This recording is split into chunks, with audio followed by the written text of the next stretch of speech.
Have you ever had a laser design idea you were really excited to create, but you felt stuck on the artwork? AI tools are a great way to get unstuck and design faster.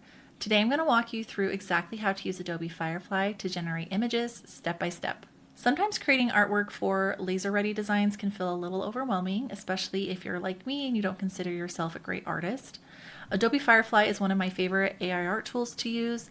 In fact, it was the first program that generates art that I learned to use, which is why I believe Firefly is one of the easiest ways to generate images if you're a total beginner. So in this video, we'll be covering best practices for using AI to enhance your laser designs, and why I believe that Firefly is a great beginner tool, and I'll give you a full step-by-step walkthrough of how to use it for your own laser projects. And by the way, if you want to take AI generated images all the way to a laser-ready SVG, I have a mini course from AI to SVG design that walks you through the full process, and you can check the link in the description to learn more about it.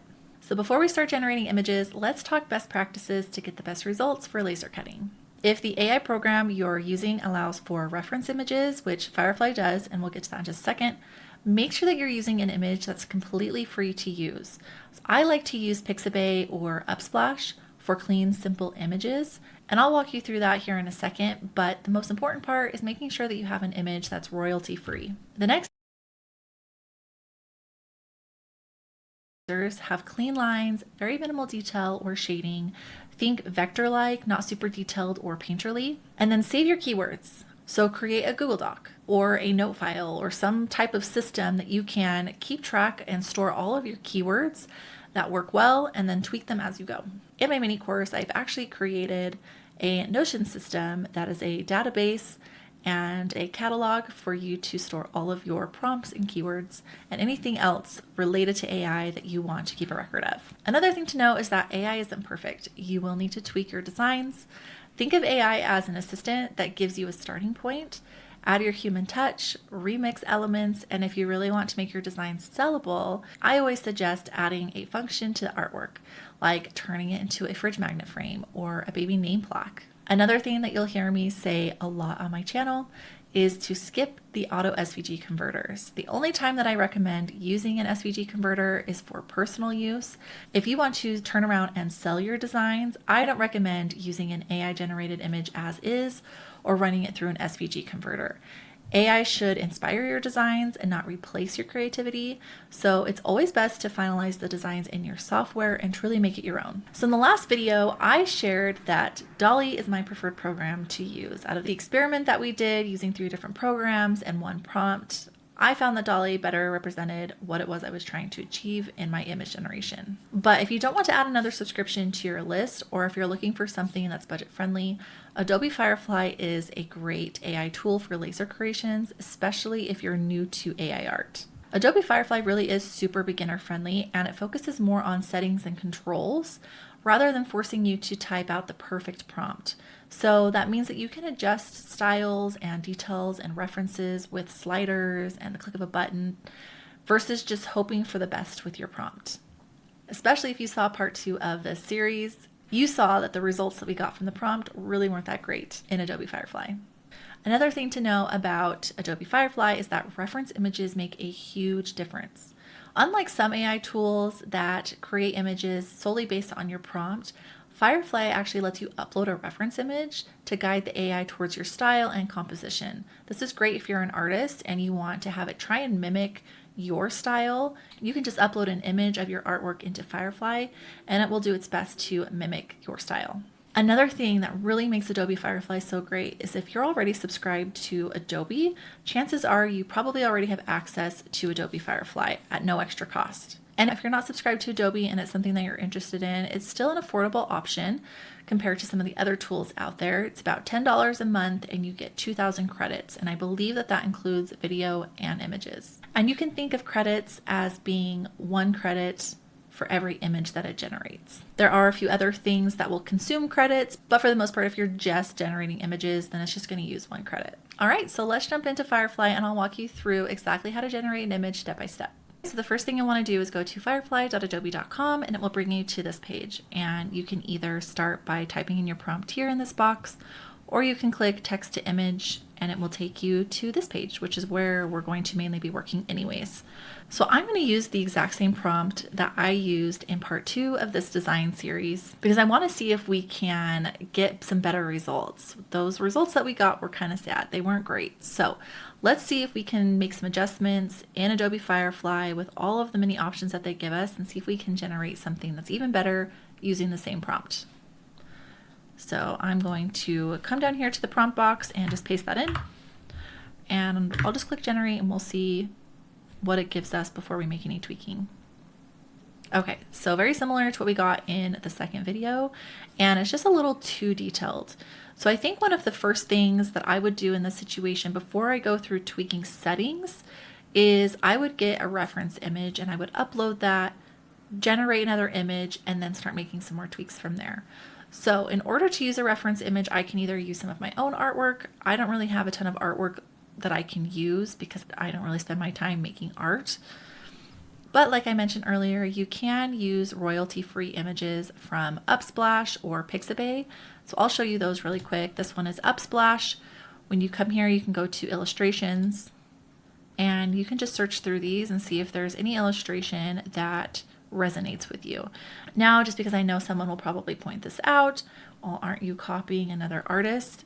Here's the thing, you're going to use this reference image, but what you'll find is Firefly really doesn't replicate the reference very well, but the reference does help. Basically what the reference image is telling Firefly is, like, for example, if you're using this photo, it's telling Firefly, like, you want a very basic, simple image, whereas something like this is a lot more detailed. So it's not necessarily copying these styles, and you'll see that in a second. It really doesn't replicate it, but it's just trying to give Firefly more information on the type of style that you're going for, whether you want a painting or you want more of a vector style image or anywhere in between.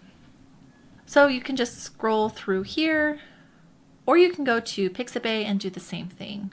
You can go to illustrations or vectors. I usually just do illustrations and just find an image that resonates with you, and then you can download.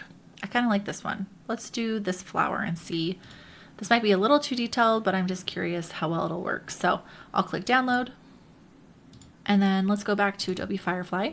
And over on the left, there are two places where you can upload an image. One is for composition and one is for style reference. And I usually never touch composition. Composition basically is, for example, if you can see this image of a bird, the way that it's standing perched on this branch is how it's going to compose these geese. I'm not usually looking for a specific pose or structure, so I'm just going to go straight to style and just ignore composition. So we'll go to upload and click your image. Another thing you can do is browse the gallery if you don't want to get a reference image, and these are just preloaded ones that Adobe has put in Firefly for you to use, and it's all based on different styles. So these are the popular ones. This one is oil and acrylic, watercolor. You can just scroll through all of these and see all the different styles. And these ones are flat, so sometimes I'll even click this little unicorn one if I want something that's a little bit cuter. But really, you could just spend hours experimenting with all of these. It's kind of fun. But usually I just upload an image and that tends to work great for me. So now we have our style reference. So let's just generate and see if this makes any improvements before we tweak anything else. Okay, that's already better to me. It's still really detailed, but at least it's cuter. I feel like I could use these sunflowers. Those are really cute. So it's definitely pulling from the sunflowers in this reference photo, but as you can see, it's still not like the exact same style as the reference image.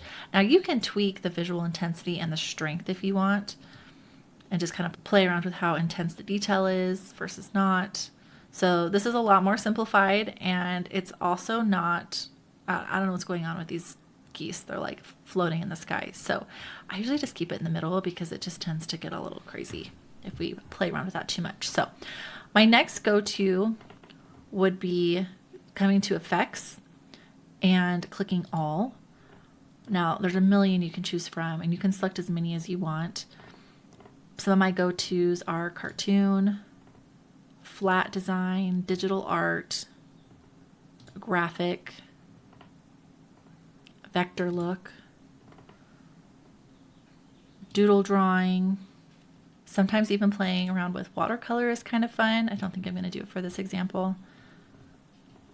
But, gosh, there's just so many. Okay, simple. I usually always click on simple. And as you're clicking them, underneath your prompt, you'll see all of the different options that you've selected, so you can easily remove them here versus trying to find them again in this whole list of options. And then underneath all of these effect options, you have color and tone. You can change the lighting, the camera angle.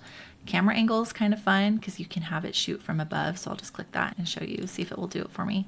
Or it gives you an above view of the geese. Okay, that didn't work out very well. So maybe don't do that. Let's try the landscape one. Sometimes that one's given me some cool results. Okay, yeah, that's kind of fun. One thing that I do like about landscape is if like I don't really know how to describe what scene I want my subject to be in, I'll just click landscape and just have it generate something randomly for me. And this could be kind of cool for like a baby name sign, creating some kind of scenery like this. I would still probably want a different goose because these are still a little too detailed, although they're not too bad. Like the outline of this probably wouldn't be terrible. But I think we could do better. So I'm just going to go back and do none, and we'll just keep it with these, and let's see how it generates with just those settings. Okay, we're definitely getting closer. We're still detailed, but it's still simplified. So maybe what we'll do is change out our reference image because I do think this floral is a little too painterly. So let's go to Upsplash and see if we can find something better.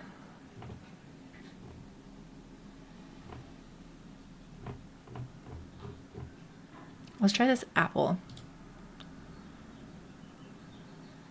It's a little too structured. It probably won't have much of a whimsical feel to it, but I am curious how it would look. So we'll try this one and then click generate. Something I like to do is have a folder that I keep on my computer of different reference images that I think work well. So I would definitely spend a little time if you want to use Firefly and just experiment with different images from Upsplash or Pixabay and just see which ones help you get closer to what you're looking for. Okay, so these definitely are more whimsical, probably because in the prompt I said a playful, whimsical feel with loose hand-drawn lines. So as you can see, it's not really replicating the reference photo here, but it is helping us get closer mixing with the prompt. So this might take me a little bit of time, and that's one thing with Firefly I will say a little daunting sometimes is it's going to take a lot of experimenting in the beginning. I feel like I spent a long time when I first started using Firefly just trying to figure out like what settings do I even like? There's so many to choose from. What's helping me? What reference images are working for me? And now I have like a set of 10 different reference images that I will use if I'm using Firefly that are just like my go-tos. And I have some just very simple basic prompts where I'll just change out the subject to just help me save some time. So in the beginning, you're gonna have to put in a little time figuring out those things, but as you can tell, we're getting closer. I still haven't found anything that I love yet. Maybe this goose is the best outline that I could use for a reference if I'm trying to draw a geese for some artwork. But let's try some of these pre-made ones. Let's go try the unicorn at the bottom. That was my go-to for a long time before I really understood how much of a difference uploading a reference photo can make. Okay, those are kind of funny. Yeah, I definitely don't think I'd be using that. It's a little too cutesy for me, giving me some like Lisa Frank vibes. Okay, let's go back and see if there's anything in Pixabay.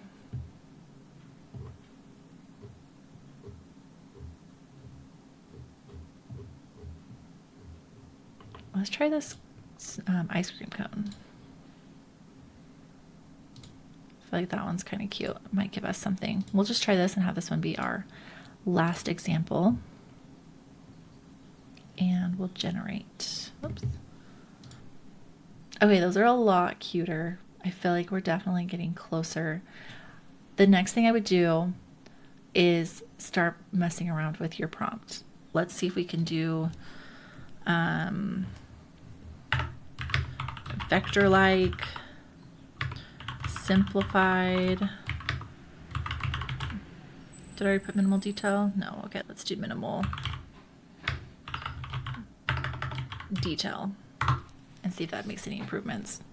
All right, it really didn't make a huge difference, and I think that just really goes to show that Firefly does not rely heavily on prompts, which is a good thing and a bad thing, because it's helpful to put into words what it is that you want to achieve, what you want the AI to do and create for you.